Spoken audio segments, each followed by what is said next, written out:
எப்படிங்க அவளுக்கு இந்த தைரியம் வந்துச்சு? எப்படி இவ்வளவு பெரிய பொய்ய நம்ம கிட்ட சொன்னா? நம்ம கூடவே இருந்துட்டு நம்ம கிட்டே பொய் சொல்லிட்டு போயிருக்காளேங்க. சாமி கும்பிட்டு அவளை அனுப்புனேனே, விபூதி எல்லாம் பூசி அனுப்புனேனே, அந்த கடவுள் அவளுக்கு நல்ல புத்தியை கொடுத்திருக்க கூடாதா? அந்த கடவுள் இதை தடுத்து நிறுத்தி இருக்க கூடாதா? இந்த டீனேஜர் ஏன் எல்லாரும் குழப்பமான வயசுன்னு சொல்றாங்க? அவங்களுக்கு அவங்க பண்ற எல்லாமே சரின்னு தான் படும். அதுல இருக்கிற ஆபத்து புரியாது. அதுவும் பொண்ணுங்களுக்கு இது பெரிய பிரச்சனை. யாராச்சும் பாராட்டி 4 வார்த்தை பேசினாங்கன்னா, புகழ்ந்து 4 வார்த்தை சொன்னாங்கன்னா அவங்க தான் நல்லவங்களா தெரிவாங்க.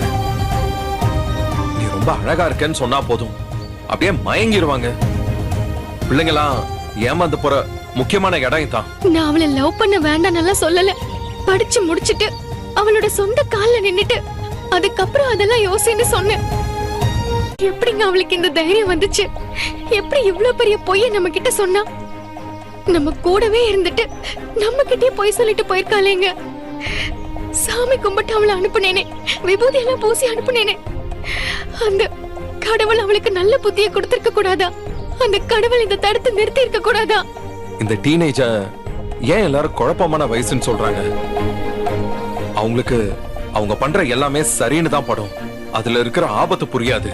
அதுவும் பொண்ணுங்களுக்கு இது பெரிய பிரச்சனை. யாராச்சும் பாராட்டி 4 வார்த்தை பேசினாங்கன்னா, புகழ்ந்து 4 வார்த்தை சொன்னாங்கன்னா அவங்க தான் நல்லவங்களா தெரிவாங்க. நீ ரொம்ப அழகா இருக்கேன்னு சொன்னா போதும், அப்படியே மயங்கிடுவாங்க. பிள்ளைங்களாம் ஏமாந்து போற முக்கியமான இடம் தான். நான் அவளை லவ் பண்ண வேண்டாம் சொல்லல. படிச்சு முடிச்சிட்டு அவளோட சொந்த கால்ல நின்னுட்டு அதுக்கப்புறம் அதெல்லாம் யோசின்னு சொன்னேன்.